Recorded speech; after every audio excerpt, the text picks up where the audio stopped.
Hello, everyone. Welcome to another discussion of Peril's Gate. This is the sixth book in the Wars of Light and Shadow. We're talking about chapters 11 to 13, and I'm trying really hard not to get distracted by all the book swiping across the screen.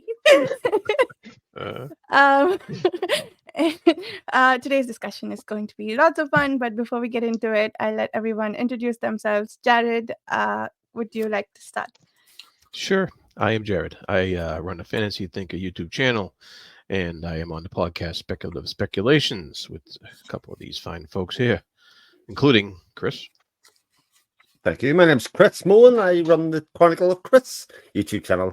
I'm also on that Speculative Speculations podcast and on Page Tune as well. Who's next? Chibipo. I am Chibipo. I run the Chibipo's Library Twitter, where I just retweet a bunch of stuff, from other people, and occasionally talk. And then I lurk around on not Peril's Gate forums, the Page Chewing forums. They both start with P. Don't blame me.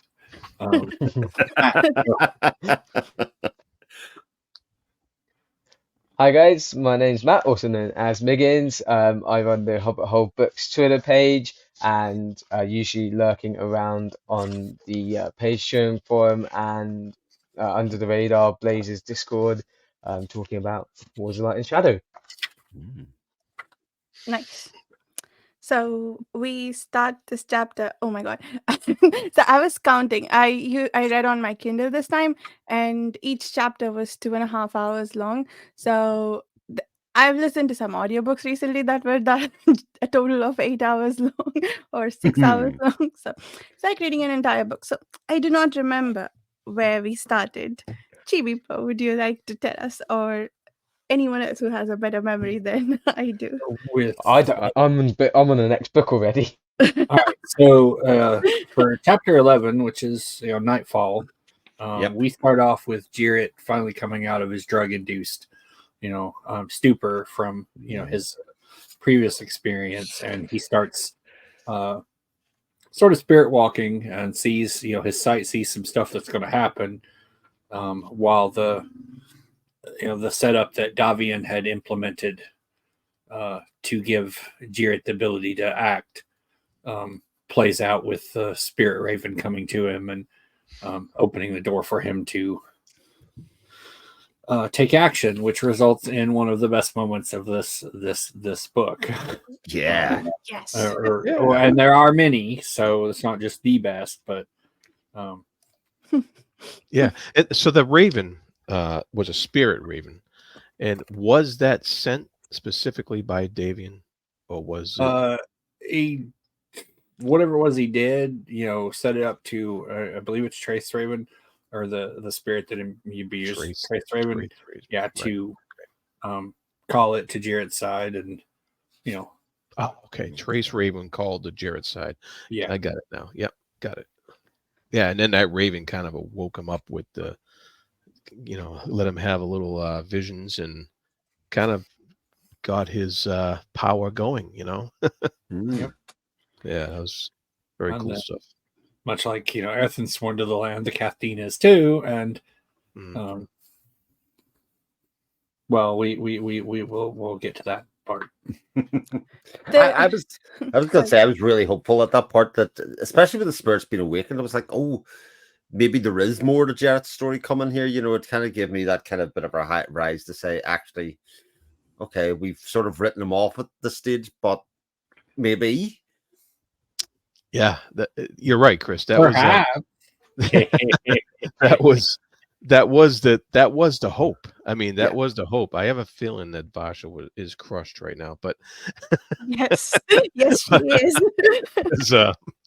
Because that was definitely the hope that wow, okay, this guy, even though he's been through the ringer, torture, had his tongue cut out, all this stuff, but now you have this new dimension to his persona and his abilities, and you're like, okay, maybe this is like a new chapter on his life, and It was a bit three-eyed raven, like that's where I kind of saw it going. He was going to be almost a seer. Damn. But you're getting Maybe. my hopes up that we'll see Jared back. Stop getting my hopes up that we'll see Jared back. I haven't completely written him off, I have to say. See, neither did I. I messaged Janny. I was like, oh, I was kind of expecting, a better kind of send off. I was hoping for something. I didn't even kind of clock that was sort of the end for now. And then I was like, oh, I was kind of expecting him to like come back, maybe in like a keyboard sort of thing. But Janny never does the same thing twice, as she likes to That's say. right. Yeah, that's very, very true.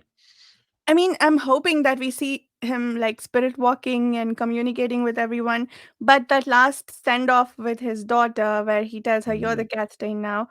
I suppose he can't be a spirit cat stain, so she needs to be crowned or whatever the equivalent is.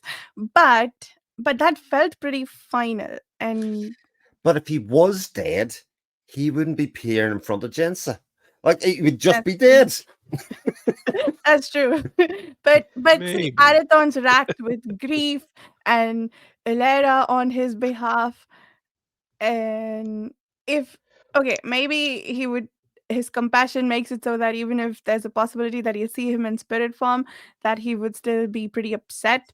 But I don't know, his grief felt pretty final. Everything feels pretty final. So while I agree that it does feel like there's more to it than what we saw here, I don't want to get my hopes up, is all I'm saying. Just Well, it's go ahead. go Matt. on, Chris. No, go ahead. Go ahead. I was gonna say, well, is he? I mean, what are we sort of defining dead by? Because in my sort of head, he's passed beyond the veil. So there's this physical death, but in terms of sort of spirituality and spiritual death, I don't think we've actually almost seen a spiritual rebirth almost. Yes. So I am still holding on that there's still maybe he may be dead in the world of Aethera, but he's not dead. So But maybe that's just me being crazy. Spirit has passed beyond to Aethera, and you're being very good there, Matt, since you've read through 14 to 17. You know a certain thing about I'm putting them on the wrong path. Dad, Matt. not involving Garrett, but okay. So there's a not directly anyway, but. There used to be an old UK TV show called Through the Keyhole that Matt may have seen, and they used to come to a point. The whole point of the thing was they had to guess who the celebrity's house was. Right, it might be in America as well. But Lloyd Grossman, who used to present, you say, "Let's look at the evidence." Right, so the evidence for Jarrett not being dead. There's that whole thing where he goes through in a spirit walk where he's told that only he can decide the end point of his life. It's made another one of those kind of very big points of it. So that to me basically says he didn't choose the time of his death, or basically he was run through with a sword. He's still kind of within there. He was taught how to spirit walk before his death, kind of giving him sort of powers and rebirth just before he disappeared from the world. And the fact that he was technically dead and he was able to appear to other people, I think he's almost, I mean, if you want any more faith in that, just watch Star Wars: A New Hope, Varsha, right? Okay. There's a main character dies in that, but he's not actually dead. Well, so I watched Star Wars: A New Hope to give myself new hope about Indeed. Well, there you go. The one thing that I would, speculate on, right? So, we know someone dies, their spirit, passes beyond the veil to Aethera. And I know I'm not pronouncing that exactly correct. So, but here's an important question: is it a one-way trip? Do we know? Once he passes beyond. Once you pass beyond, can you come back? I mean, that centaur came back, didn't he? The one that Jared called on. He said he was roving the plains of Atlaria or something to that effect. Oh, did he? Oh, yeah.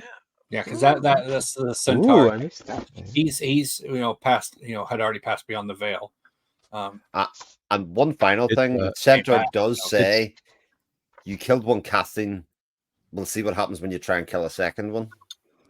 And apparently, okay, so, and that's the other question I have. If Jared is not, in fact, dead or spiritually dead, then we still see from some of the news items that Lysair killed him by piercing a sword through his heart. And so, does that come under the purview of the centaur's punishment, or did it? What was the phrasing of that? Was it you have the blood of one Catane, and if you get another one, because then this would technically count. The blood of one Kaifden stains your hands already. Woe betide you for the price you shall pay if you dare to murder another. So that has to count as murder, regardless of how we define death. Piercing a sword. To some extent, but it's said somewhere. I don't know if it's here that the what's done to him though is just by this point it wasn't the sword that kills him. Basically just kills an empty husk at that point. He'd already up spirit wise, yeah. We know that, but did Lysair know that? And does the intent matter here? The Pravians obviously would know. Also, my favorite: beware, should you challenge my living relations, even bearing the blood of crown lineage, you shall not stand in defiance before them. If I'm like, yes, I want more Pravians because they're just gonna be like, yeah. That whole section was just gold. I'm not sure I do want more Pravians, to be honest, because they're pretty vengeful. I'm kind of scared. I kind of want them, but I also don't want the consequences of them. Yeah. Well, they definitely, well, like I said, that's one of the things to be very considerate about is, what's everybody's, motivations. We know what the sorcerers want, which is the Pravians returned, because it's, better for the long-term survival of the planet, but, that may not necessarily. What does that mean for humans, though? Yeah, that's the thing. To humans' benefit. And this was just a centaur from the past, like a just a shade. It wasn't even not even the full-blown living centaur. So how does that work? So he's like from the past, but he's talking like it's not just like it's like a recording playing. He's actually responding in the present. But then I suppose if he's beyond the veil, then he's kind of outside time. In response to Jared, call for help. And it's in a place and venue that he has some resonance in already from being there. You've got to imagine. So he's already part of that Daon Ramon. Daon Ramon, yeah, right. Yeah, if I it's mentioned back in when he talks about the Severnir and the damming of the the river and all. And how the Atarans, did that to render Daon Ramon a wasteland, basically. But yeah, this prior to that, it was pretty much just a glorious place, and the unicorns lived and bred there. Unicorns. So it's a place humanity's not supposed to be for important reasons. It's Athlearia. Yeah. The glossary. I'm pretty sure that's what Chibi said. I'm going to give him the benefit of that. I'm just pronouncing it entirely correctly. That's Slow two things. I'm eating ice cream, so that's the sound you hear if you hear it. One of the interesting questions, actually, back to something you said earlier on. You're right that the Fellowship's one role is to keep Earth, Earth. It's most of the same letters, to be perfectly honest. Let's be honest. To keep it ready so that the Peruvians can return and for the return of the Peruvians. But am I right in saying that that does not necessarily include Davian at the moment, because we don't know what Davian's ultimate goal is and whether that lines up with that at all? So again, there's another wild card thrown in here on the side of different things. It's kind of funny. It's kind of funny that he's acted outside, the will of the majority of them. but he is still, even in light of that, he's still bound by the restriction of the Drakes, which is to, as we learned in Grand Conspiracy, is to ensure Paravian survival at all costs. Yeah, so he's Team Paravia. Okay. Yeah. Yeah. Do we absolutely know that at this point? Like, was it said that he's no longer bound somewhere, or he is still bound somewhere? He is still bound. Yeah, there's Yeah. no question of that. It would take Yeah. So I'm pretty sure it would take either them fulfilling their goal or and ensuring Paravian survival. yeah. Well, I guess my question is, if that's the case, he's just a betrayer because he just wants to do it his own way. Then is what I'm trying to gather. Exactly. Yeah. More to come. So he Okay, says, Matt. You changed, Matt. See, that's being honest. Changed you. Changed. Yeah. By the end of the book, you'll have more information on that. Plus, into Trader's Knot, as but hey, what about reading chapters ahead? Where we are? Chapters? Don't you mean books? Let's be real. If we want to talk reading chapters ahead, I am, I have long since violated that. Well, yeah, but none of you are on my level. you were a condition coming in, though. Yeah. Yeah. Let's be honest, we have the full spread here with the people that have read way ahead, with the people that have read a bit ahead, and the people that are nowhere near caught up with us at the moment. Yep, as you know, today's discussion will only be on chapter 11 because that's as far as Oh no! I forgot to say so at the beginning. My bad. Well, there is so much here that you could just talk about chapter 11, or just that centaur scene. Yeah, There's so much, even about Lysaea, right? When there's this moment of intimacy where we get this insight into Lysaea, where we learn about, in the private moments he's just weeping, and that really kind of got to me, that he's kind of carrying this burden alone for his lost love, Talith, and he just doesn't want anyone to see that, and that really got to me. He's not just like this projection that he puts on, he's still human. There was that very interesting scene as well when the centaurs confronting him and basically saying, you're affected by the curse. And he says things, and again, I'm totally paraphrasing, but the idea that can't be true because my soul I don't think could withstand that what I've been done was not honorable or was not the right thing to do. So he has to believe that he's doing the just and right thing. And it's almost like completely tragic in a way that he's so far down the line that he literally has no other option but to believe that he's not affected by the mystery. Yeah, I think there's a go ahead. Oh no, go ahead. I think his perspective there is kind of like, people that go, well, I'm not 100% certain. I'm like 90% certain, but I just can't risk that 10% certainty, because if I'm wrong, think about all the things that I could have stopped if I was right and I turned away from that. It's that, I may be wrong, but I can't. If I'm right, then I'd rather choose that and be wrong than turn away and it turns out I was right all along. It's almost like the prisoner's dilemma, that you have what were we talking about before with that, where you have these two sides that come to meet each other, but which decision will ensure your survival the greater, and it seems to be what let's say is up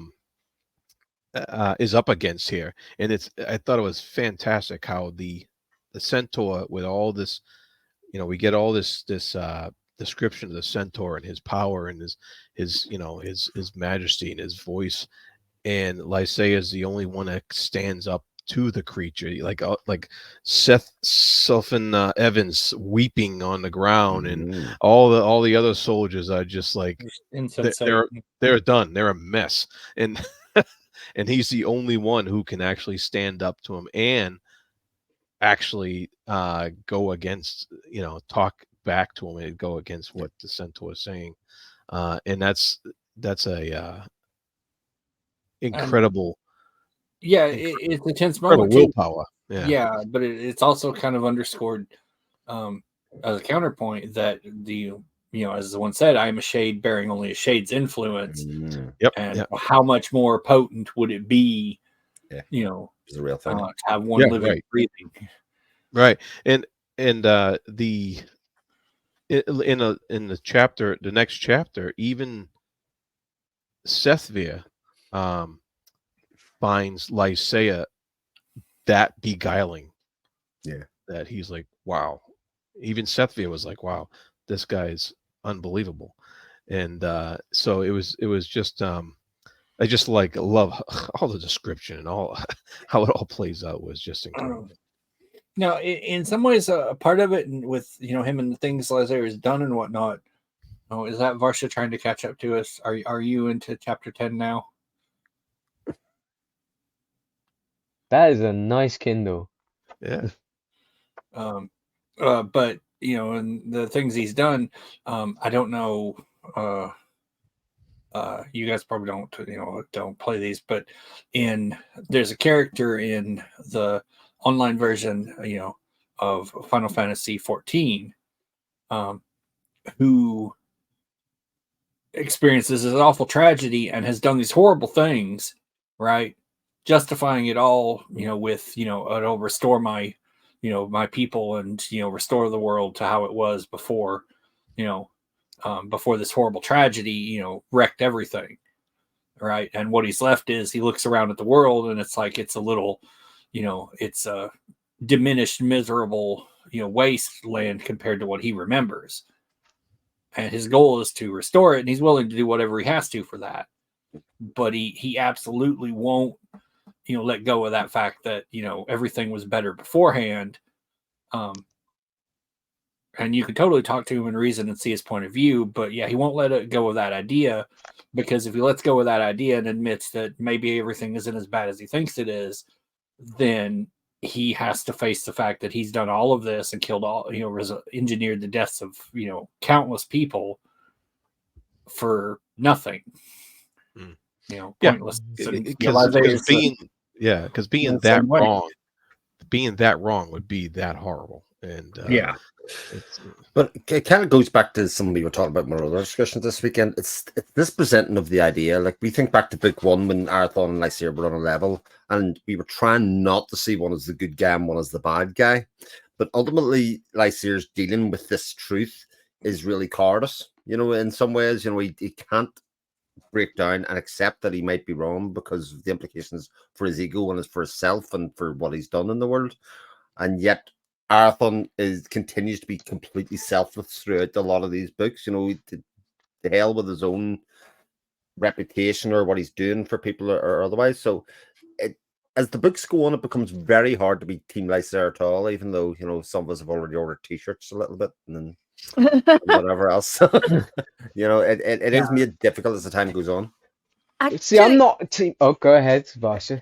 I was gonna say, I think in this section, I actually felt for Lysaea, and I felt more sympathetic towards him at the end of it than I did before. I think the comparative scene is the one where he goes to the Adept hostel and is shown the purity and that the fact that he's cursed, and he refuses to accept that and he leaves. And I felt angry at him at that point. But now I feel somewhat sympathetic towards him, because it seems that he actually believes it, and it seems that it's not necessarily fully for his ego that he's refusing to listen. Like this line, for instance, he says, what but if you're wrong, if your race is demonic and your illusions are lies, then I become worse than damned. I would forfeit salvation before taking the chance of abandoning mankind to the darkness. So it seems that he genuinely believes, in whatever twisted way the Mistwraith is making him do so, that he is saving the world, and that he would risk damnation for it, like risk being wrong in exchange for damnation, just to be certain that he's ridding the world of what he considers a giant evil. Yeah, it's just fair, and I think it's touched on too in Fugitive Prince when Sethvir shows Traith, his aura, and how when they confront him at Althane afterwards, where he does, that belief is his way of, because they refer to it there, I think, as a dark lordly pride that refuses to back down and admit that he might be wrong, and thus if that's so that why he sees his own as like, no, you must be fake, because if you aren't fake, then what have I done all this for? Yeah, but there he's saying that I don't want to feel bad about myself. Here he's saying I don't want to take the chance that you are not right in saying the spinner of darkness is innocent. Now, I am taking what he's saying at face value. I don't know what his internal thoughts are and what's driving him to say this. But that was my distinction, why I think I came away with a better taste in my mouth about Lysa uh, than after the Ats Adept scene, which, like, this I think is very similar to that, and we got a pretty similar outcome, but I think his reasoning just feels ever so slightly different enough that yeah, less And I less think angry at him. I think that's what makes him really interesting, because I'm 100% Team Arathon, and I think that the books, even though there are those more quandaries, I think the books do sort of nudge you in that direction. Um, and as such, I find Lysaea more interesting personally than Arathon as a character, because even though Arathon does have those nuances and he has these decisions that he takes, you're like, oh my god, you stupid idiot. And I think that's very kind of human. He's flawed, but he's not a bad person. And I don't think Lysaea is bad or evil either, but I think he's not just a flawed personality. He's different, and exploring the nuances of his character kind of intrigues me more than Arathon, because I feel like I kind of know Arathon, I relate to him more, whereas Lysaea, I'm kind of like, this is a really interesting character. There's so many facets to him that I don't relate to, and I want to know more about that and why he does these things. And so I feel myself drawn to him more than I do Arathon, because he's the character that I don't recognize as much. Which I think is very interesting, that I can definitely team Arathon, but I'm drawn more towards Lysaea. It's just sort of Shakespearean tragedy. I mean, this is like the third time he's had a chance with some sort of Paravian or something has come visited him. We had the hostel as well with the Adept. This is like the second or third time he's rejected it, and he's been shown it right in front of him, and he's rejected it. Like, I just can't. Someone needs to knock some sense into him. Yeah, second, it's like the sorcerers tried to appeal to him, but yeah, the Adepts doing their thing, and then the Paravian here, is number two. Even his own wife tried to appeal to him. That's right.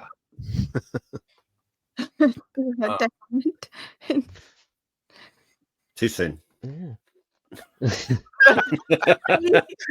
books later, it's too soon. Too soon. Did anyone else? I will say though, while I did find, and I do find this starts to be some interesting stuff with Lysaea throughout this one here, and then with what comes next in the next two books, but I will say, whatever little sympathy I had for his struggles and trying to stand before the Paravian, as soon as it had gone on its way, I kind of lost that when the very first thing he decides that he's going to do is stomp over there and stab a sword. Yeah, and it's like, there's no justice in there in what he's doing. Like he's literally it's like doing tired. It just felt like, oh no, here's the spiteful acting. I'm pissed off now, and I'm going to go do this because screw him.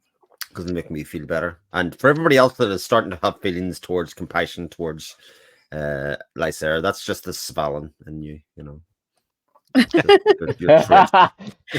mean, that's a compliment. I know. That's the only one you're getting out of me. One thing I thought, slight divergence, just to Arathon, since you brought up, Svalin, compassion and whatnot. As I saw this come up, in a someone's review of one of the books, where they don't think that Arathon is like very empathic or compassionate at all. And I'm just like, well, you do realize, and I was just kind of baffled because you talked about it with Janny a little bit. I'm like, well, you realize that, like, he feels and understands all the people around him and shares whatever, compassion, grief and stuff that they have. And do you know how much that has to hurt to be around people?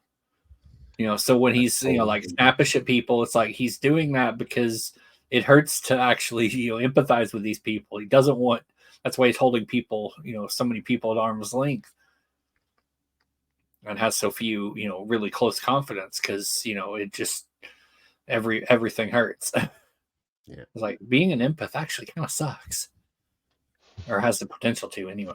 Yeah. Especially if you got the fate of the world on your shoulders. Like it's a bad combination. Yeah. Not just the world, all those deaths that haunt him over and over again. It's just, Now including Jarrett's, yeah.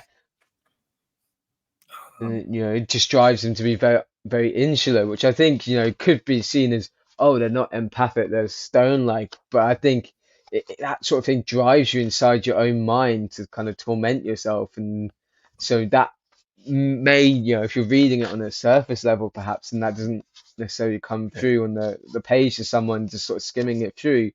But when you really think about it, as Chibi said, the effect that would have on you, and I think that really drives that insular sense where he has, again, very few friends. And he's also very limited in what he can actually do about it, because he has this mandate from the sorcerers. He has to stay alive in order to, further their goals. And he can't go in anywhere sword swinging to try to take out his everything that's wrong in his life.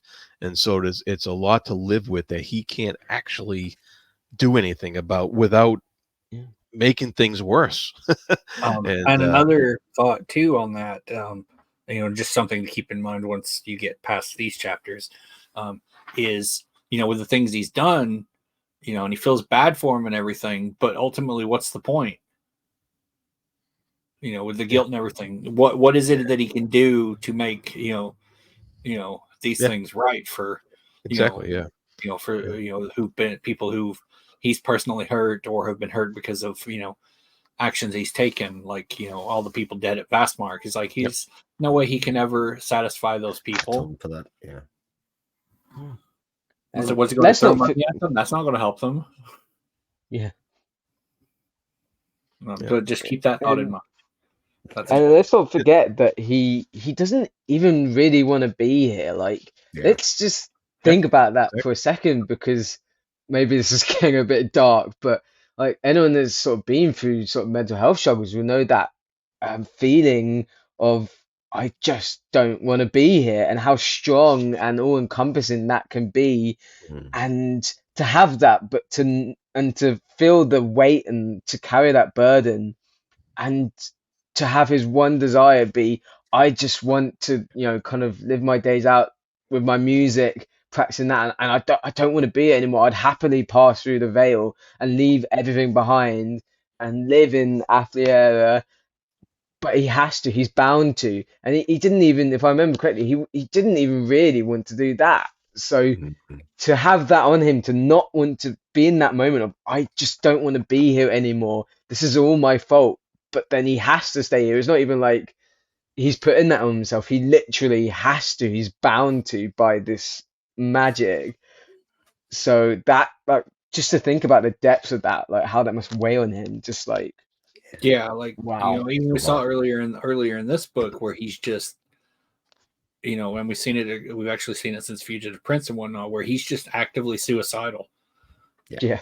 I think we just, kind of breeze past that because it's uncomfortable, but there's multiple points through the last one where he's just like, he just wants to give up. And he can't even, he can't even hook up with the woman he loves. Yeah. And, so it's not looking good. Yeah. All right. So that, then what do we have next? Oh, yes. Well, how about the Bragan guy? He's something else. He when I love the description when he finally draws that sword out. Yes. The blade pulled free with a crackle of white sparks. Yeah. I thought that was just outstanding. What a visual. Yeah. One of those great ones. And I thought it was a nice, because you get, and all these different stories where they got magic swords, and they draw the magic sword and something happens. Like I think one particularly awful series is like every time he draws it out, it has this particular sound when it comes out, and I hate that series, but I'm not going to start on that one. I'm sure you know what I'm talking about. That one has a lot of problems.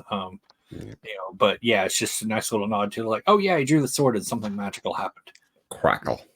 Yeah, and but then that stand he has this breathtaking battle, with all these the Alliance soldiers coming after Yeah, them. it's a squad of what, 3, 4, 6, something like that, and it was something swapping out, and he's It was a hell of a stand, and then finally Yeah.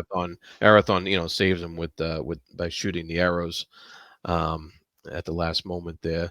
But unbelievable description, unbelievable battle description at that point with Bregan taking down these guys and having this running battle with them and fighting them in I like, I forget what kind of structure they were in, but it was very exciting. I really liked how that I like the played out. on that part, the where you got Bragan's internal thoughts on it, and as he's sizing up each of the guys, and he gets to that one who's like really technically skilled, but he's just has no imagination. It's just and these idiots are sending in one guy at a time. Yes. Keeping themselves fresh. But Bragan's like, I will be damned before I lose to this guy who has no imagination. It's all boring, technical. He's like, no, I'm not going to lose to this little punk who, sort of, he's technically skilled, but he's boring. I like the little reversal at the end where we saw Bragan try to get through some gates last time with Arathon lying unconscious on the other horse, and then next in the time cart. Arathon is taking Bragan, and Bragan's unconscious, and Arathon's asking for help. So I thought that was pretty cool.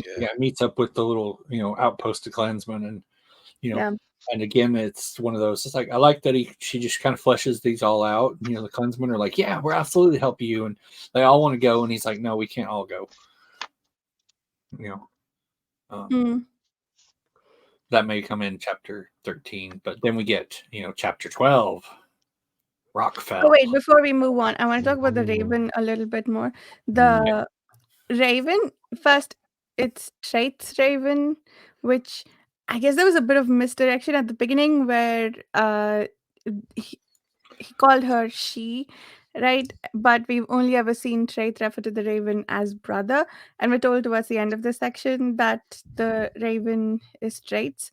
So I thought for a while that it was not Traith's, it was some other Raven that's helping Jared out. But the main thing I wanted to talk about the Raven was the description of how black her the eye, color was, and I think she used words like rainbow and prism, and like she's describing black, but that it's a rainbow of black and I guess a prism of blackness, which I thought was very interesting and is surprisingly effective to describe black, right?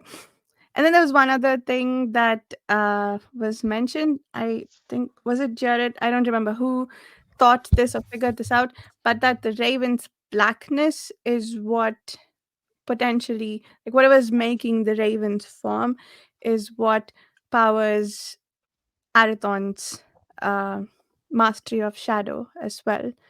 And I thought that was pretty cool, that connection. Very nice. That was a sequence I think I'm just gonna have to reread like so many times just to get every little thing that's in there. It was just when I read that the first time, just oh, I didn't understand a word of it, but I was like, this is amazing. But the imagery, like it's a lot of Johnny's writing. It's there's certain parts where you go, this is just almost ethereal. I often think when I'm reading it, it's like you're sort of transported in and around what's happening in the world just because of the way the language is used, and it's it's really a bit special. I was talking earlier, and I was like, you know what? These books need to have like university courses dissecting, these. Yeah. Like, where are our, crazy in-depth discussions? Don't waste our time on Malazan anymore. Let's talk about this.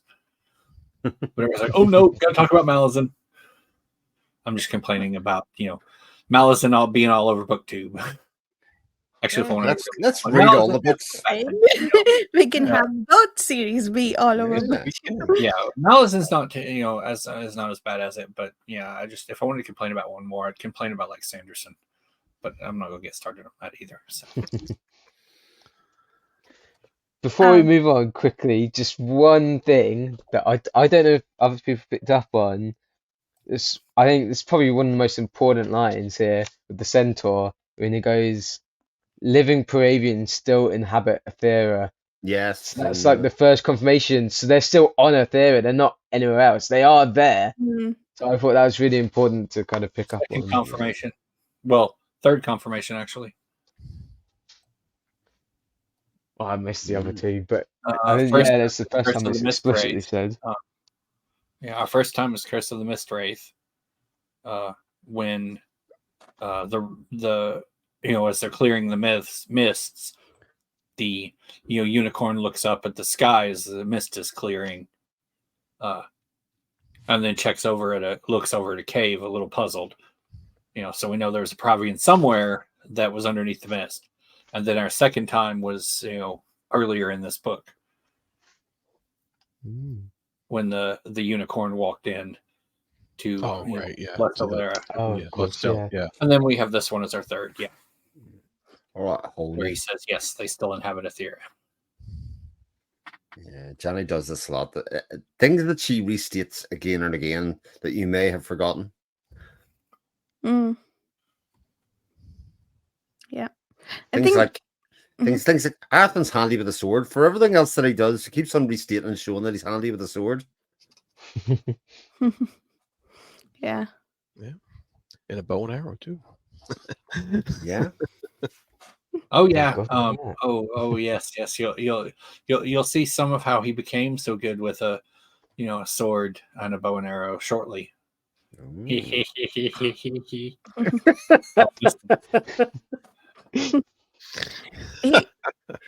He's headed somewhere where his ancestors died from too much compassion. Yeah. Hey, we're not to that chapter yet. Shh. How do you know? You haven't even read that part yet. Something read the news item at the end of chapter 13. Hey, who hasn't finished the chapters now? Yeah. I was going to say, there's a reason Varsha doesn't want to move on from chapter 11 because it's the only fucking ones she's read. Here's what I did. I did chapter 11 and then the news items from 12 and 13. So that's how I'm able to talk about that. To be fair, there's a lot happens in the news items in these 3 chapters. Like a lot. Yeah. There is. Cool. So then we move on to Rockfell Peak. Yes. Is, I knew we were going to come back to this. I was gone. I was like, oh, finally, we're back to Dakar. Yeah. And the 2 sorcerers up on the peak there, and then I just cracked up because Fionn. The tables have turned. Yeah, Fionn, right? But, she invents this new slang called the only a sorcerer would go to such lengths to carve follies that drive a grown man to the gruelies. I was like, what is that? I tried to look up that word. I don't know. But he kind of explains it in the next sentence, but it was like a grassland dialect referred to spooked fear. But I was like, that's brilliant. That was like this neat slang that's introduced into into the talk that I wasn't like, because everything's so serious a lot of the times, and I just wasn't ready for that. And as soon as I read that, I laughed out loud. I was like, "Gruelies."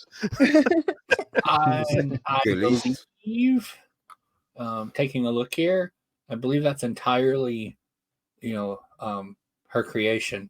Yeah, no, it seems that way. 'Cause I It tried definitely. Googling it, That's and well, after I get past the, where Google's like, "Did you mean Grillies?" I'm like, "No, I didn't mean Grillies." yeah. The very first result is from the Paraviolation. No, I think it was definitely something she The made up rest of for the it's something. dialect of that of the grasslands, and it was italicized. And I think that was for a reason as well. And I really thought that was just fascinating. But yeah, we got a lot of talk here, a lot of stuff between Dakar and the sorcerers. Yeah, and like I said, how the tables have turned for Dakar. He knows what it feels like now. I thought the car was wonderful in the scene because he's just like, no, don't want to be here. This is Don't not want the to place be for me. here. I'm not ready for this, No. but I will do it. But with a typical Dakar, when push comes to shove and they need somebody to throw your body in the line, he's the one to do it as well. For as much as he talks the talk about being a card, he isn't really. It's one of the things that sort of makes him so endearing. Yeah. And how the other two are tactful enough to be like, yeah, we're not going to talk about the fact that when we just knocked this fool, over here out, that a few years ago, a couple decades ago, you were the fool, that we had to knock out. We're just going to not talk about that. I like that he knows from self-realization, though, that I was such a pain and they should have knocked me out. Yes. Yep. The permission that he gave Karadmon to do Oh. his work Oh, I forgot. through him, he didn't. What he gave him the permission beyond his life, right? Which is interesting. I wanted to know what that meant. Is it that if he tries to pass beyond the veil, that they'll stop him and keep him alive no matter what? And it seems that they are doing that to a certain extent towards the end. Correct. Yeah, too. And and it'll also tie into something in 13, that brings Erethan into the whole mess is, the vows he made to will keep him, they'll do whatever they have to keep him going because they need him there as a vessel for it. So even if they have to call upon his ties to Erethan and suck the life out of Erethan. I like that bit. When in this chapter, some of the descriptions felt like what we had seen before when Arathon raised up the lane forces back in Jailed, and then again when he was trying to get back to Jailed. And I was like, who might help here? Arathon. I wonder how they're going to get him to help. And then it was really cool how they brought him in. And yeah, we aren't there yet, but I liked that this chapter, besides everything else that it did, which we could probably talk about for an hour, also laid the ground for bringing Arathon in the next one.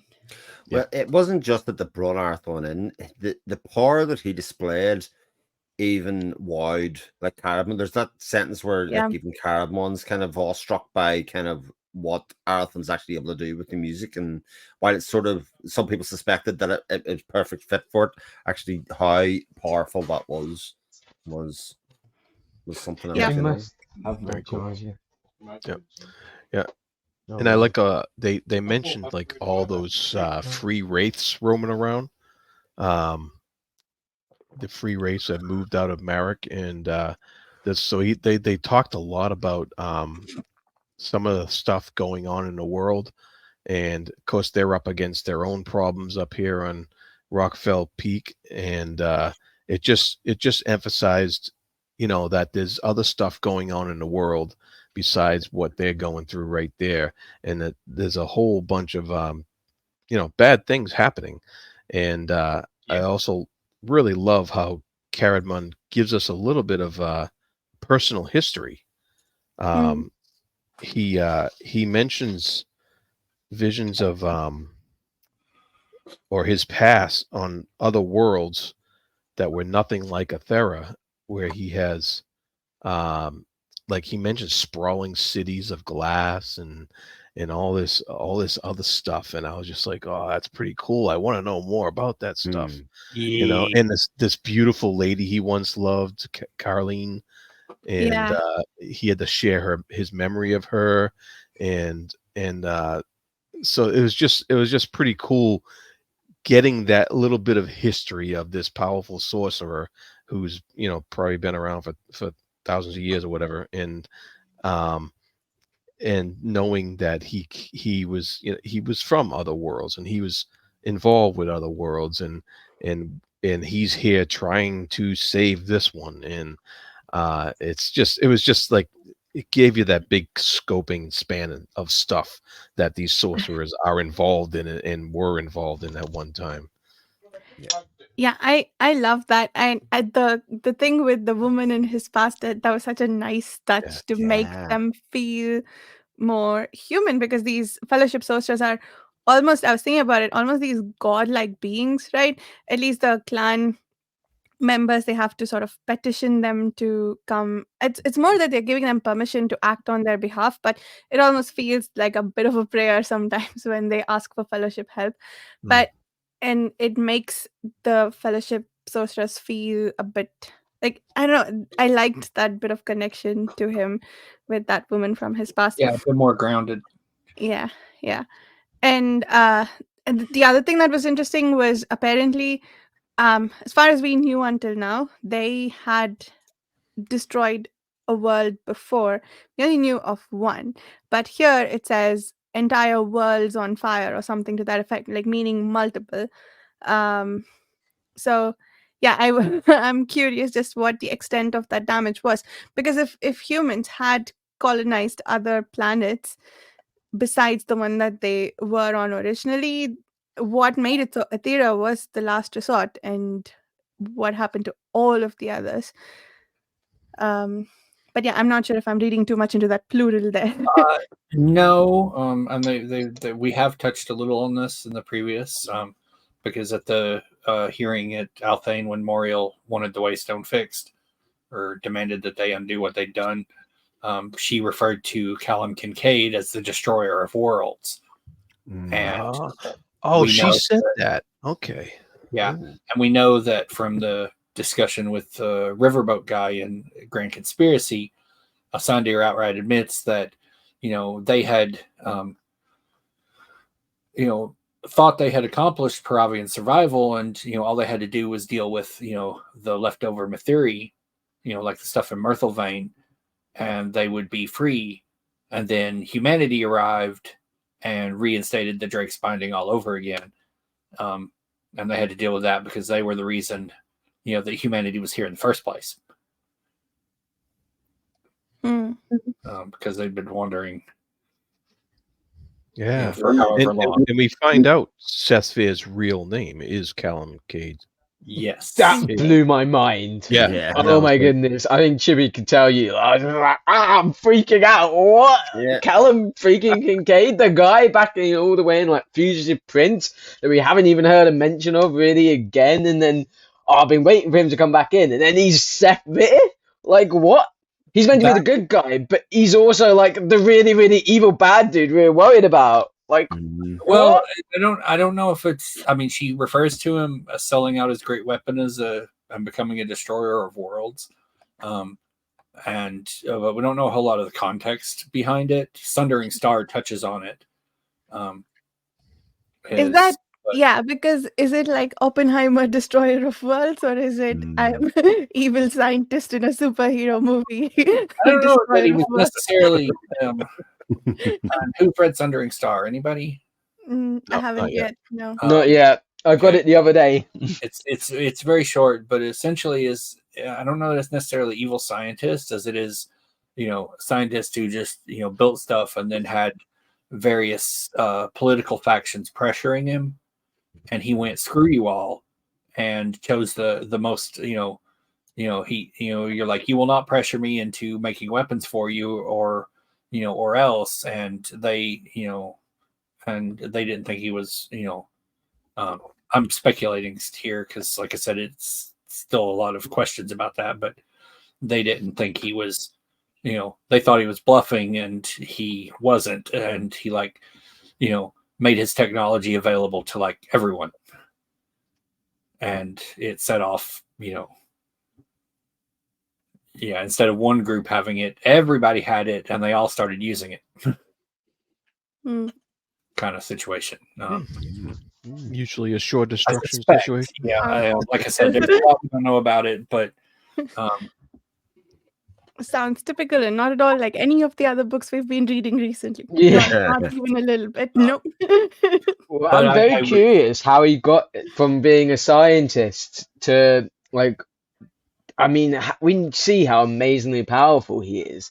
Where did he get all that power from? Did he come with it from the worlds he had from being a scientist, or how did he get all that power that he's able to just like control the entire world? There was a line in there that said the Drakes gave them the power. Wasn't that right, Yeah. Chewie? Yeah, that's correct. Yeah, the Drakes, along with the Blood Oath, the Drakes did something else to them.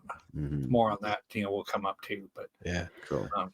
So he's getting better, Seth Fear. He's starting to recover from his in this chapter. A little bit recovering, and I found interesting that he mentioned the idea of independent necromancers in this chapter, and I was like, all right, so there's other people, because we've had mentions of like random witches, we've had mentions of the clanborn having certain abilities, and now we got these independent necromancers somewhere, and I found it really cool that there's all these different means of accessing magic that's not just through the auspices of the sorcerers or the Coriani, or there's other things, terms of magic going on in this world besides what we've seen from the major part of the story. And I thought that was a really neat mention. I'm wondering where that's going to come up later, because it was just a quick. Definitely is, but yeah, no, the little tidbits for necromancers, we've had them, over a couple of books now. Like, there's one in Grand Conspiracy. Seth Fear, when he visits Avenor, and they're having all the hearings about, and trying to wake up all the people that Ascendir's thing with the trees did. Seth Fear's like, that's a necromancer stick, and he's like, no, don't be, that interferes and whatnot. And then Warhost of Vastmark has a reference, I think, really early on. That was a long time ago. When Seth Fear realizes that the Caradmon's coming back and that the Wraiths are chasing him, and he calls Luhane and whoever to help.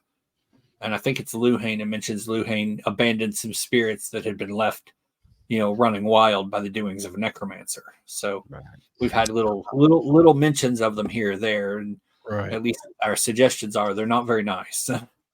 Yeah, but at that point in Warhost, I didn't know if that was just if maybe that was just a reference to the betrayer or not.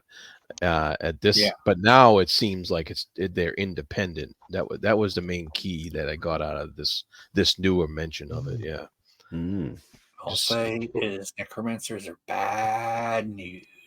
Yeah, and I'm wondering, like, what are they necromancing? Like, because we haven't sort of seen any sort of dead bit. Like, what normally with necromancy, you're kind of appealing to dark powers.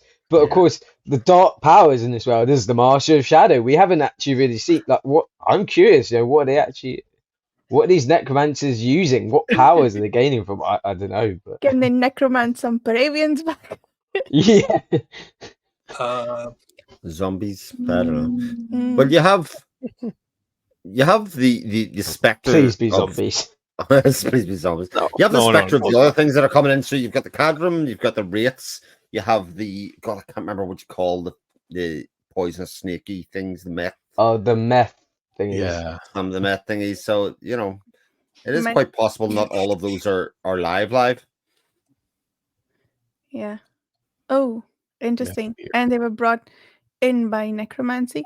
The Mm. Matilvine swamp things, those were some Drake spawn. They're all Drake spawn, aren't they? But maybe Yeah, the a lot of the stuff in Mirthfulane was the product of the Mithiri, the hate wraiths, mm, and twisted and corrupted the stuff there. And despite their best attempts, the stuff keeps crossbreeding, and the sorcerers haven't been able to, eliminate, and so keep getting this hostile, nasty stuff that has really terrible poison. mm. But more importantly, it seems that Lysair's high priest is involved with the necromancers, right? Do I remember that correctly? Could be. Cerebral, yeah. It's sort of conceivable. intimated. Yeah. It's one of the things that Sethvir sees when we get the, we get an idea of all that Sethvir kind of purveys, the kind of detail that he sees when he pervades through the world. We kind of get that little line about Cerebral in there about what he's doing, and yeah. It's sort of intimated. I never liked that guy. Never. Not since that first weird head massage. He's interesting because we, like you say, we all kind of hate him, but we haven't really seen that much of him on the page. He's still sort of in the shadows, so to speak, which is very interesting. He's just this snaky, oily kind of character that, as like from the first time we met him, I'm like, I do not like this guy. And they can communicate between their heads as well. Yeah. Yes, that's right. The weird thing that never really got explained. Mm. And that, it's very weird. Anyway, sorry, Boss, you're going. Oh no, I was saying that he's responsible for Talet's death too, that we know of, and now he's hunting. Why do I keep wanting to say Ilera? What's her name? Elaine. Elaine. Yeah. Desperately. Yeah, I do not like that guy. At this point, it's a toss-up between him and Moriel / Celidi. Yeah. Just And have not this Lysair. insecurity. Another team Lysair. There we go. There's confirmed. I mean, okay, so Lysair is a very particular kind of. He still reminds me of real life people, right? But they are not as prominent as, say, people like Cerebald and Moriel, who, like, selfish needs over long term good, whatever. Anyway, that's it. They rile me up. That's the summary of that long-winded statement. What was I going to ask? Yes, about the Drake dream. Is this the first time we find out in the books that this is how the Fellowship Sorceress came into the world? Because I know we got to know about this during that first discussion with Janny after Curse of the Mistwraith, where she talked about how the Drakes pulled the Fellowship Sorceress into this world. The snippet that she read us that time. But yeah. I'm trying to remember if this is the first we find out about it, like in the proper text. It's the first time that I remember seeing it kind of in that detail, but I also think this is the first time that maybe I've seen it where I've kind of understood enough about what's going on to be looking for it as well. You understand enough about the world. I suspect a lot of these things, if we were to start again, we would go, oh, yeah, there it is there. Yeah. I suspect on a second read we'll be doing a lot of that. Oh, that's mentioned there. Oh, that's mentioned right there. So in the future someday, but but now we need of 2047. Yeah. What I liked about the beginning of chapter 13 was when Arathon he gets a little stumped by the clansman's prescience, and I found that fascinating because he wants to move forward and keep going, and the clansman's like, well, you won't. And he's like, what are you talking about? I'm going. And the clansman's, well, that's just what I saw. You're not going to go anywhere, whatever wherever he was trying to do. And I found that hilarious that he like even as much as he knows about magic and as much as he can do, he still can get stumped by somebody else's ability. And I just thought that was hilarious. And we got a good idea, a good explanation of some of his training too in this Mm. from the past in this section, which was really neat. Yeah. And I really liked the melding of the two, but from his master at Rovin and the what he learned from Halaron, because earlier I don't think we got much of his training back on Dasaniller, as far as I remember. But but we did see a lot of snippets of what Halaron taught him. So Yeah. I really liked the merging of the two, how he mixed the two up to then do what he did, which was brilliant and made a lot of Fellowship sorcerers cry. Yeah. Yeah. Yeah. Very interesting stuff, especially those kind of that idea that listening is as important as actually doing, and Yeah. watching that kind of feel the world around you, be it one with the world. It's kind of again, same themes in a lot of these books that Yeah. we're reading, isn't it? So I find it so incredible how these books bleed into each other and sort of common themes about how symbiotic relationships are between Mm. beings, the world around us, and all of that kind of stuff. So Yeah. Yeah. And I really loved that scene. And it was interesting. It felt like one, he was losing his palm, losing the use of his hand, and he got around it earlier in the book by singing, and that was sufficient to do some of his magic. But it I mean, starting from the impression that without his hand, he's going to be crippled, he'll lose the use of the Lyranth, and so maybe he'll be less of a master bard than he was before. But oh my god, he is so much more than we've seen him be so far. I thought that was pretty brilliant. Yeah. Yeah. And then we find out we get some confirmation that only the earth bond was made by tradition Hmm. on the hour that he was sanctioned as crown prince, and that there's something still missing from The the other ritual, attunements. or from what? The other attunements. Yeah, something's still missing from the other attunements, and I didn't realize that, because it's been so long since he got that crowning in way back in that was in Curse, right? And so you wonder what he's missing out on by if it was properly done. not having that attunement, and stuff like that. And what other like societal rules go along with that, and there was a lot of mystery there. And I was just like, oh, I feel like I'm missing out something here.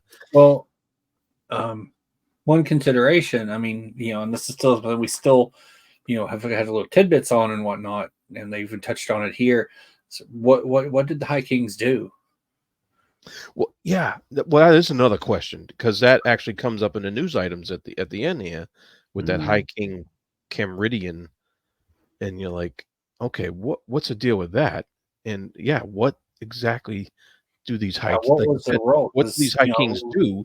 What's their role, and what does it all mean that they have this role and these attunements, and all these questions just came up in this chapter, and I'm just like, yeah, because it's like we've got enough to guess that whatever it is they do, it's despite what some of the townsfolk feel, it's not like the tyranny that they refer to of the High Kings, isn't like taking all their money or taxes or anything like we would think of as like a king being a tyrant, so it's a little more than that. So I'm trying to remember what happened in Curse that did the Earth. Okay, so I have two things that I want clarification on. One, is it that when they confirm a prince to be the heir, they bind to earth, and then the other elements come later when they're actually going to be crowned high king? Or was the ceremony incomplete? Did they only get around to one element and they were going to do the other three at in the curse scene that we where he was supposed to be crowned? And second, the ceremony apparently completed now with what he did in this chapter. So I'm trying to remember what interrupted it. Was that when Lysair went crazy, or did something else happen that time? They might have done the rest of the attunements with the coronation before Lysair interrupted it. Not entirely sure of the whole process since we've never seen one properly crowned, but yeah, at least the first bit was when Asandir took the dirt and turned it into the circlet, and did the attunement there. And then I assume it's either the other three happen at the same time or it's like stages. It's not, Janny probably knows. We can ask her, but yeah, that's about all I know. That But makes sense, but the other I'm didn't happen, trying. because Yeah. Lysair went off the rails. Okay, that was when that happened, and Arathon went on the run before the ceremony could be completed. Okay. And why does Sethware call it a sacrifice? Is it the fact that the ceremony, or rather, what is Sethware referring to as a sacrifice? Is it the completion of that ceremony with Earth, or is it the fact that he's going to be now reviled even further because of how the lane tuning stuff happened? I No, go ahead, Chris. I was going to say I read that section a couple of times actually to get through it. I think it was the fact that the Rathian as a province is going to be split between poverty and flourishing. And that Hmm. he relies on the Clanborn support quite a lot, and it's going to be split. It's going to be hurt Hmm. because people are going to be hurting. Got Did I it. get that right? Yeah, the rest it's like half the continent point is retuned, but the other lanes are still kind of all disrupted. So Tizen and the other side will still be suffering from messed up winter and everything, but not this side, but also it's I'm not clear as to the exact times, but it's like that sequence as he does that um, plays out and delays him, so it puts him at further risk. That was sort of the sacrifice. Plus, if he hadn't managed to pull it off, then Erethan would be dead, and Dakar would be dead, and there'd probably be a lot of burst stuff with the Rockfell going erupting and things like that. Hmm. Yeah, I really like that Davian told the people, the clan folk, that he has my what? I forget. Undying loyalty, not loyalty. Admiration. Admiration. Yeah, I like that. I think that's right. He's spoken like 3 sentences so far. I like every single thing he said. uh, what else? Davian. Davian, yes. By the way, the eagle, I thought it was Davian shape shifting. So one, everybody's Ooh. surprised that he leaves marks in the ground when he when he's supposed to be this corporate. Yep. And so far, I was under the impression that he's the one transforming into the eagle and back. But he mentions that the eagle is his friend or something to that effect. The eagle is mine, is what he says.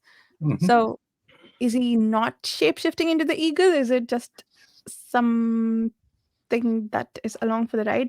And also, is this, I guess we don't know yet enough to say, but this feels like a new ability because we haven't seen any of the Fellowship sorcerers shapeshift into other creatures, if that is in fact what he's doing. The Trevor boy. I thought was interesting about Davian is the fact that Sethvir knows Davian's been there the whole time. And you know that little tidbit that basically said, because we thought Davian was operating on the edges, but unseen. But Sethvir, as has been explained, knows everything, like literally everything that happens. Somebody coughs, that's it. If he knows I haven't left the bins out tonight for tomorrow, he knows. He knows whether Vasha read all the chapters. Yes, exactly right. Yeah. There's no fooling Seth. Are we saying that Sethvir is Santa Claus? And he wears red. I still think And Jared's he's got Santa a white Claus. beard. White hair, white beard, red cloak. Nice. Mm-hmm. Yeah. I love that line from Fionn Aerith on when he's getting woken up by one of the sorcerers, by Luhane. He's telling him to go away, leave me alone, or better yet, kite off through the sky and maybe butt hump a moonbeam. Yeah. He is such a teenager. He is. Janny is just having so much fun writing this. You can just tell. But I thought we were getting somewhere with him because we had that whole thing right early on where he kind of sort of, when Dakar kind of shows him, okay, this is kind of what's going on, this is important. He's like, okay, I kind of understand. Then he just goes back to being an annoying little snot-nosed kid. Yeah, I thought he had an experience near that Peruvian rock or whatever that changed his mind about things. I thought we were getting somewhere, and then he's... As somebody who has plenty of teenagers around here, they wake up completely different the next day, trust me. Yeah, that's fine. Yeah, it's a pretty good, he's just brain stewing in hormones. You don't know which way they're going to turn any given second. Yeah. I've had that conversation earlier on the day with, are you okay? What's wrong with you? And the answer is, and this has been from a very young child, actually, to be fair, I'm crying and I have no idea why. Can we just leave it there? no rhyme or reason. I can't explain to you, but tears are here. This is where we're at. I do that too, and I'm a full grown adult. Yeah. It's the pressure of the page reads. I understand. Like nobody here really gives you a hard time about not reading the pages. You don't need to cry. It's fine. But then I know why I'm crying. Because Juliet died. Of course. That's why. Yeah. There you go. And for me, Talith died 3 weeks ago. Yeah. Get over it, Chris. Other people have died since. She's important to me. I do like after he Steven. drinks from the water flask, and gets restored and everything, and all the other clansmen don't want to tell him about Kiwar and where he's been invited, and he's just like, what's so uncomfortable? It's like, all right, guys, come on, let's go. We can talk while we're riding. Don't just stand here milling around looking uncomfortable. We got to go. And then the one's like, there is a way. And he's like, really? Mm-hmm. Yeah. So this Kiwar tunnel, right? This seemed pretty ominous. I had been waiting for this. We're left with that. We're kind of left with that at the end of the chapter. That's where they're going next. And sorry, go ahead. It's scary. Well, go ahead. It just seems scary. I mean, I was echoing Chibi, but that I have been waiting for this because I know. Yeah, since it was when I first read the series, because it's first mentioned in Curse of the Mistwraith, I had been waiting for it, and I'd especially been waiting for it because the cover of Grand Conspiracy, the portrait cover takes place. The setting is right outside Kiwar. Okay. So that scene, if you go look that picture up, you're going to see that scene in the next chapter. But why was that picture in Grand Conspiracy though? Do we hear about it in that book? It was just the cover she did, because at the time, I think when she did the cover, the and she may correct me on this, but at the time when she painted the cover, I don't think the decision had been made yet to split Grand Conspiracy. So the stuff that happens in Peril's Gate would have been in Grand Conspiracy, but it got to the point where it was going to be too big. So Peril's Gate and Trader's Knot stuff. So, it's my guess the portrait cover for Peril's Gate is, the scene out of basically that scene in 13. I think. I'm not totally sure though, but cool. Yeah, it was a very dramatic reveal though. That's like we have to go there. They know it's a bad place, but they're going there anyway. And it really reminded me of actually of when like in the Fellowship of the Ring, where they had to go to the mines of Moria, even though they all knew it wasn't a good idea, and they still had to go there. And I got that feeling in the best way. I got that feeling, and I'm like, I have dread coming. I feel dread. Only others to fall, as they say.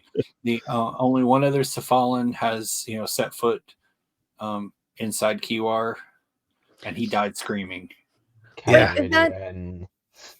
Is that what we're told? I thought the guy says that none of your ancestors have come out alive, meaning more than one. If there were others, I mean, there could be more. The only one I know of is Camridian. He encountered the maze of Davian and died. Yeah. Entangled by the thorns of his conscience. That sounds so ominous. Yeah, and if whatever he did, is it less or more than what Arathon has done so far? That's entangling his conscience enough that he can't do magic. Yeah, and Arathon's done so much. So if I imagine Arathon may have done even more to weigh on his conscience. If you were a hermit who didn't interact with anybody and didn't harm anyone, you could go in and just walk through. This is feeling a bit like the Druidian maze in Wheel of Time. I enjoyed that scene in that. I'm trying to think, are there other tests of the conscience or tests of purity? I feel like this is something that we've encountered before, but I can't remember where. I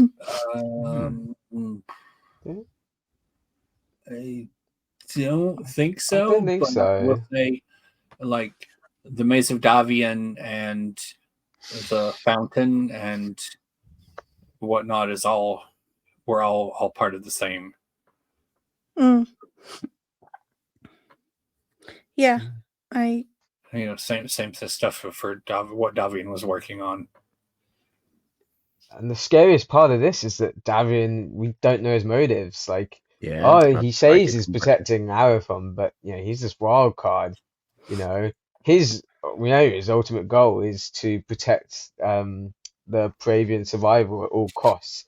Does that include Arathon? Or he's built this maze, his ancestors died in it, he could die, and then we're absolutely screwed. What are this guy's motives? That's the scary part for me. Yeah.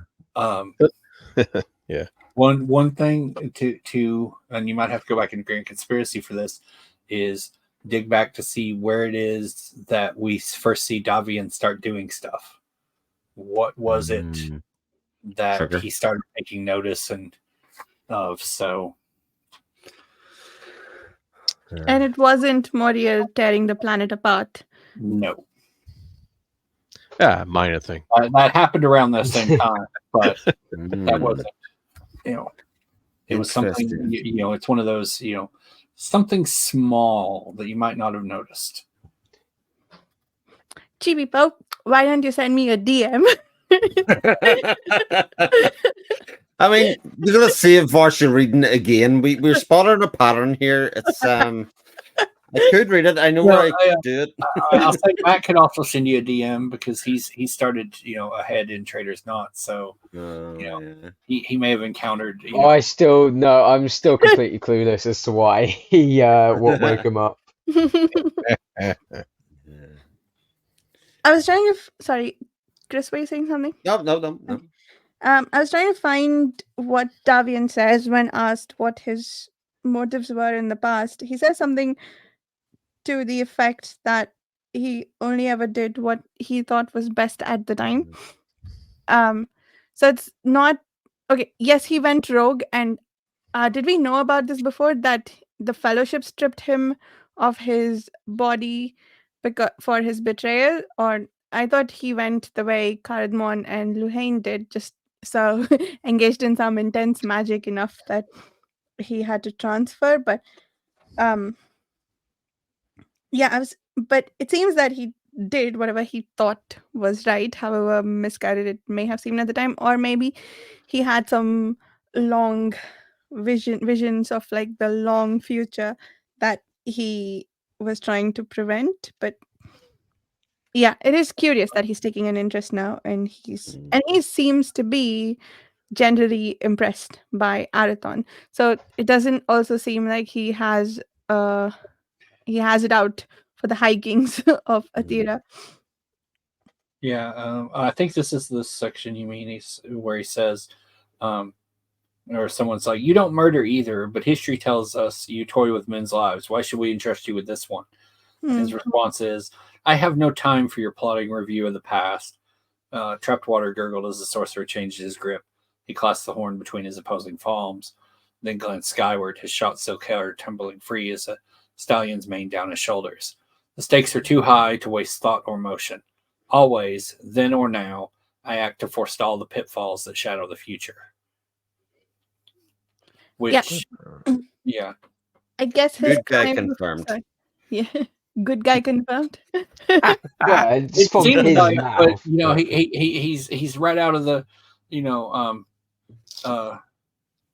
the Fellowship playbook. They ask him a question, right? Because we know they don't volunteer information, so he answers it, but he also doesn't tell them a whole lot. Yeah, it's just like, well, I do these things, but he doesn't tell them what things he's doing and what pitfalls. How dare he? How dare he? Yeah.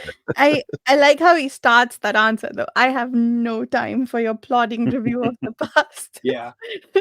Yeah. What? I like his moxie. Mm-hmm. Yes. All right, so we're all Team Davian now. We get it. Yeah, I feel like I've been Team Davian since we first knew about him at the fountain. Oh yeah, I know that was another thing. I'm like grand conspiracy in this. I was like, Davian, I've been waiting for this. I wanted to hear more. As soon as she gives him the name, the betrayer, I'm like, oh man, this guy's going to be either like, an evil sorcerer, or he's just going to be the coolest thing ever. And I mean, we know from Curse that he's going to be the coolest thing ever because he's laid out all these mazes at Rockfell and he's done all these things that disturb people. So, if nothing else, I wanted to meet him for apparently how clever he is among the Fellowship sorcerers too. But it's such an interesting thing to do. Like, if you think about it, this is the 6th book. We've sort of known about Davian for 6 books as this kind of thing in the background they could possibly do. It's to get 6 books in and go, we'll drop him in now. Obviously, around the point that Chibi's kind of said that there was a trigger for it, great.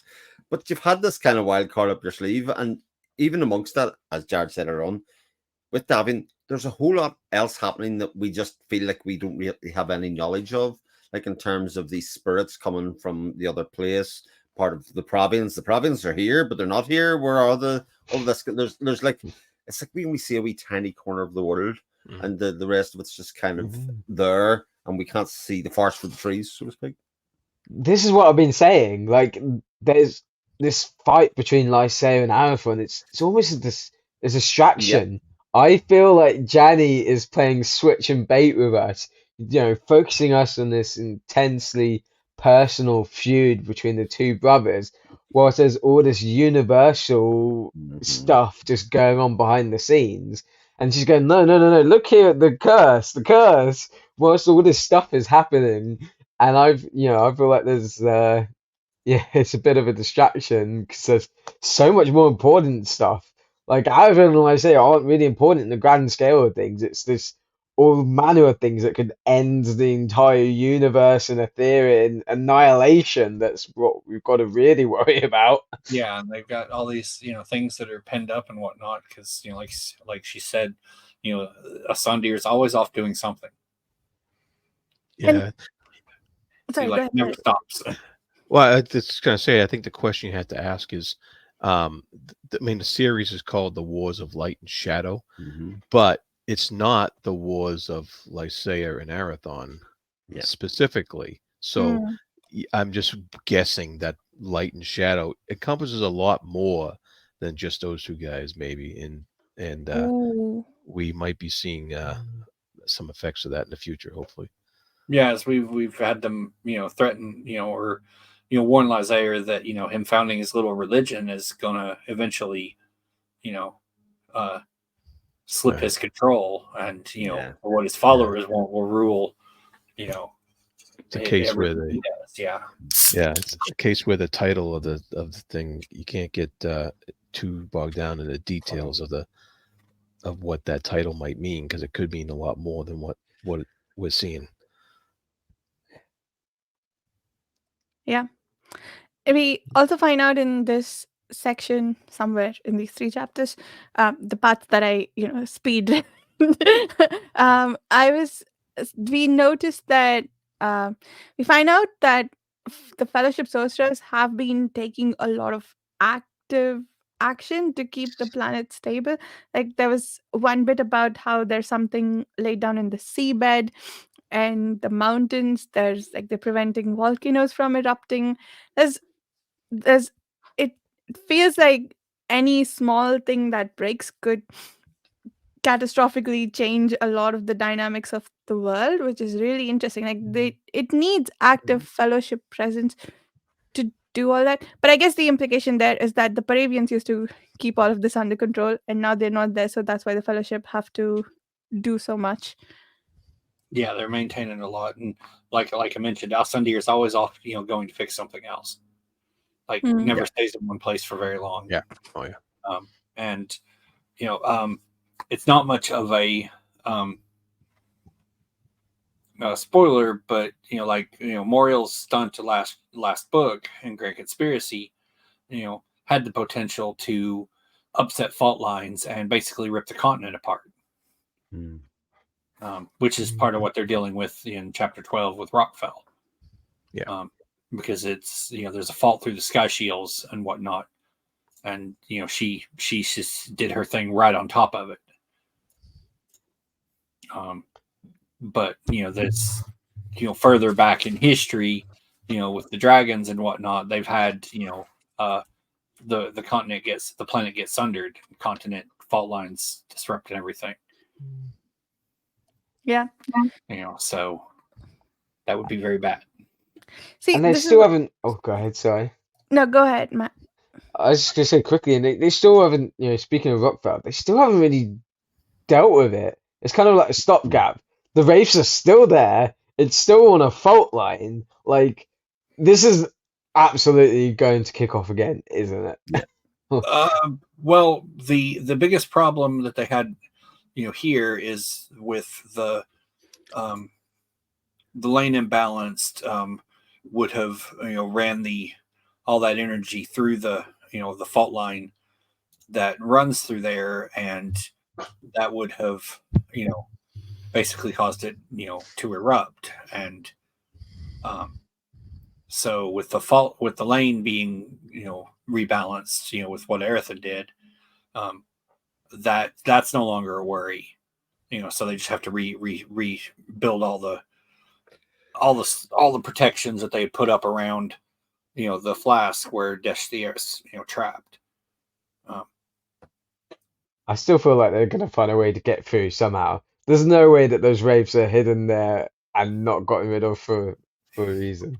But we will see. You watch Doctor Who? I'm wondering if that'll just be the final conflict of the book in book 11, the Mistrates finally being released, and then some or coming from Marak, and they'll that's when that conflict will be resolved. And meanwhile, we're just building up the Like I tension. said, who's watched Doctor Who? Me. All right, so my answer to this, is going to be one word, and I bet Chris is going to know what I'm going to say. Spoilers. Say the word. Spoilers Spoilers is the word. is the word. Yes. No one's I thought it was gonna be timey-wimey. No, I was just gonna because that was her word whenever she popped up. So, and the doctor would ask her what what was going on. She's like, spoilers. Yeah. For a character in there. So anyway, Yeah. I guess no one. You should be watching Doctor Who though. This series is very, very good. I think. Some of the writers, directing the show have not been great, but the actors, usually make up for that. Usually. Anyway, off topic. Yeah, sorry. I was trying to be cute with the River Song reference, but not everybody got it. So I could feel like the, what's the, crickets as everybody's like, what is he talking about? And I'm like, that failed. I'm sorry. Oh, I just haven't seen the show, so. As Alex Kingston. Yeah. Mm-hmm. Yeah, I was gonna say the thing that Moria did that feels very short-sighted, even for what she wants to accomplish, right? Because she was okay with ripping the planet apart. That would have killed a whole bunch of people. So you want to go back into the stars, but who do you want to take with you? It doesn't even feel like it's towards her goal. So what was she trying to do there? I don't know if it was because of something I was talking with Matt or brought up with, where I asked Janny about it, but I don't think she I believe you mentioned that Janny said that Muriel didn't actually grasp the full scope of what she was doing, or what it could have caused. Yeah. So it was supposed to be a serious threat, but it wasn't.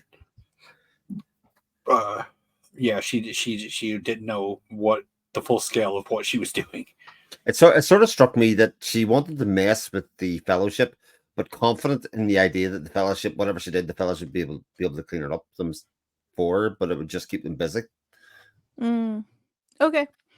Yeah, fair enough. I don't know if it's not knowing enough about the world, since humanity only came in about stuff older than her, that she could have set off. So yeah, that's fair. So one other thing on the subject of Davian, sorry, I'm hopping around, but when Caradmon and Luhain, they're trying to figure out who can go help Arathon, they say, and that just leaves, and one of them stops the other from saying the name of Davian. One, that was interesting that they and also the clan Bon were not saying his name.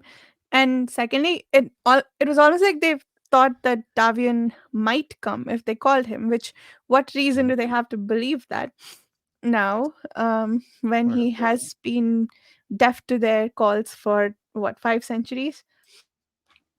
Thereabouts. It was Caradmon who's like, don't say that name because but yeah, and he is he goes out of the trouble throughout this to not give his name or anything. Even he did that with Alara. He's like, you must be, and he's like, don't say that name. Yeah. Which I thought was, which is curious. Would that name calling just attract other attention that they didn't I don't know. Well, it's a bit like Voldemort. Sorry, I said it. Have to say, you know who, Chris. you gotta, that's in the next chapters. He who shall not be named. Speaking of Harry Carabolt's the new Voldemort. Speaking of Harry Potter references, I was actually thinking about this as I was reading. I think Rowling was asked in an interview, I don't know what she'd do if she ever met Harry face to face. And she said, I would take him out for dinner and apologize for everything that I put him through. I think Arathon deserves a similar mean and apology. You kidding me? I'm gonna fly Chris over to Boston. We're gonna take him bar hopping. He needs a night out, that guy. Yeah. He'll never go home again. Is that what? Yeah. Oh, one other thing. The this is a lot to talk about. The when he enchants the water, the clansfolk refuse to give him the water until he acknowledges himself as a Oh, friend. yeah. Which again was interesting. Have you seen rituals like this where you have to invite, I guess for fellowship sorcerers, you have to invite them in to come to your home, right? And did they want to make sure that he was a friend before? Was giving him the water the equivalent of inviting him home, and that's why they wanted to know that he's a friend? Or was there something else going on there that I have no idea what happened? I think there's way more than that. General suspicion, like your actions overthrew the High Kings. Why should we let you help us? And he's just like, and then he did I don't have time for you, babbling on about that. I'm here to get things done. Okay. So it didn't have anything to do with like a ritualistic invitation to home or like I don't think share so. my water thing. Okay. All right, that's fair. You can put that to Janny. She might know. Yeah. Cool. I think that's everything from me. Any other topics that we missed? Which I think is very likely. Yes, a lot happened. Yeah, I liked the process of making the testament for Sethweir. What else? It would be neat to get a like a reference or a source book of some sort that details all of the cultural rituals and stuff like that that they do have. That since you brought that up, because there's a lot of culture in here that I think is mentioned but not explained, and it'd be cool to have like some sort of source book that kind of put all that stuff together. And I do know. I don't know, if or when all of it will be there.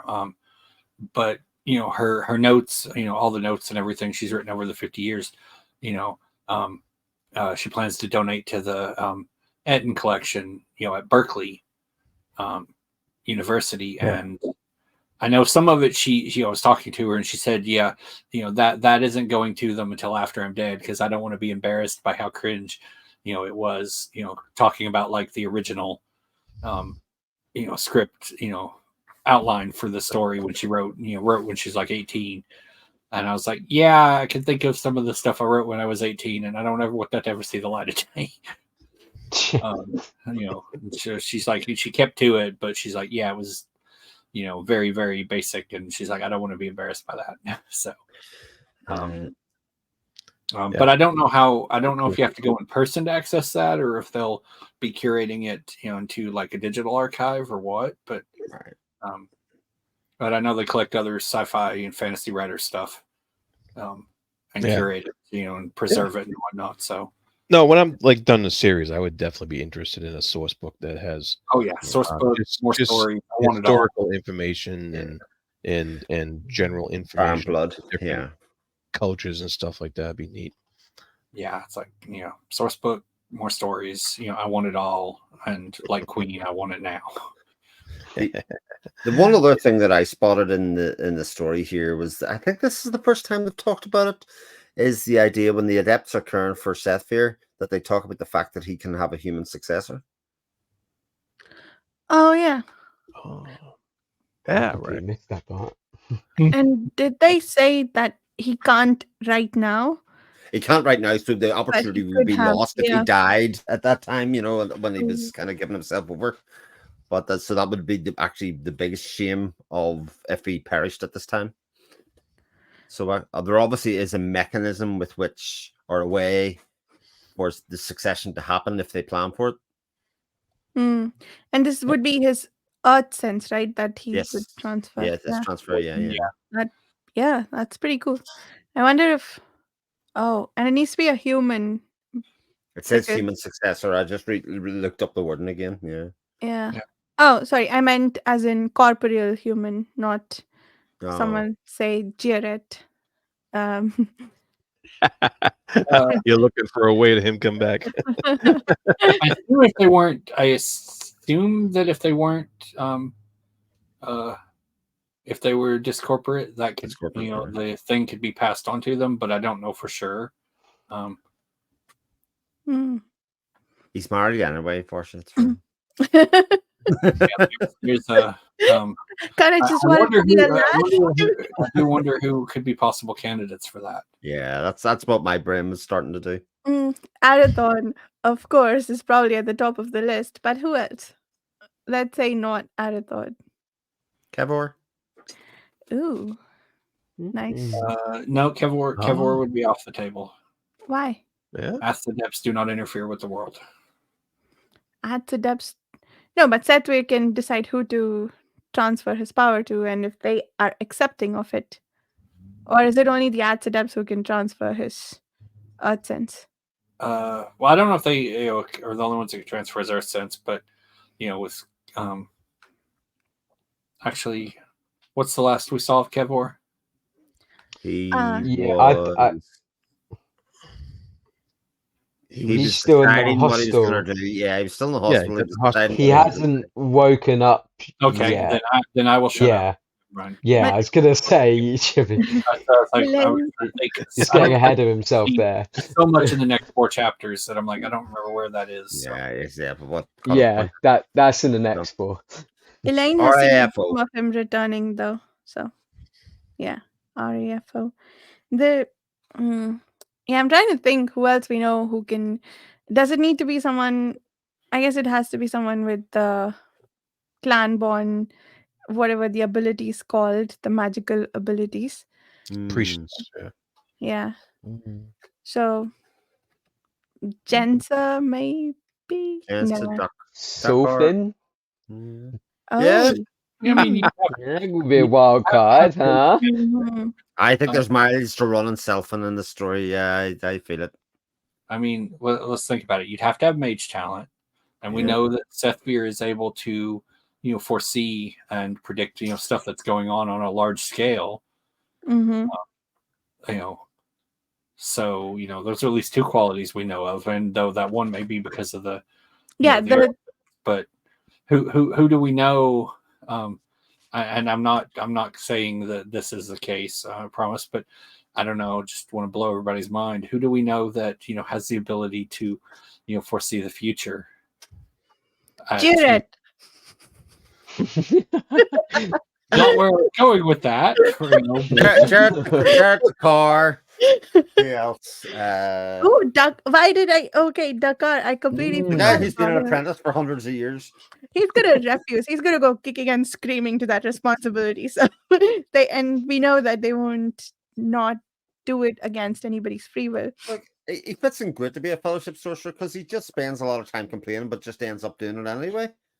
Yeah, that's true. That is true. Oh, there's this really cute detail about Sethweir that we found out in this one. With the He lets- spiders and the teacups. Yeah, Yeah. that was brilliant. I seen that and thought of you. Yeah, Varsha did. I was like, oh, I want spiders and teacups.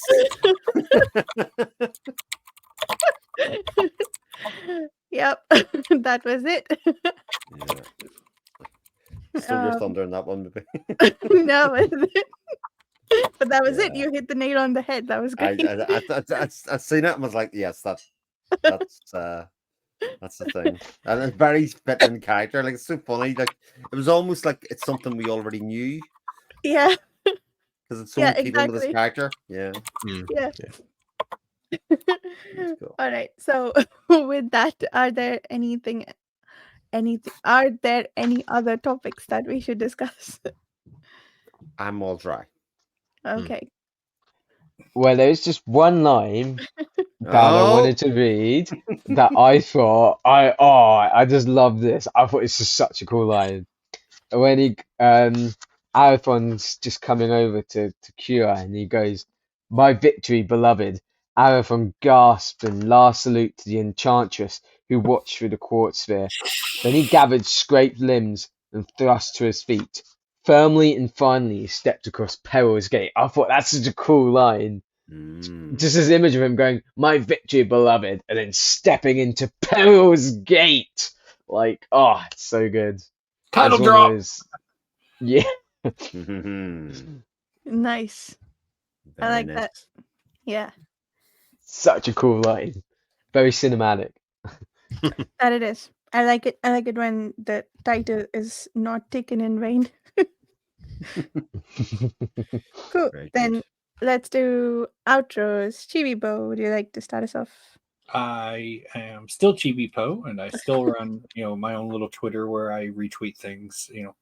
I need to retweet other people's stuff more often, but and I hang out on Page Chewing, which is still not the Peril Skate forum. I will say, Matt, go.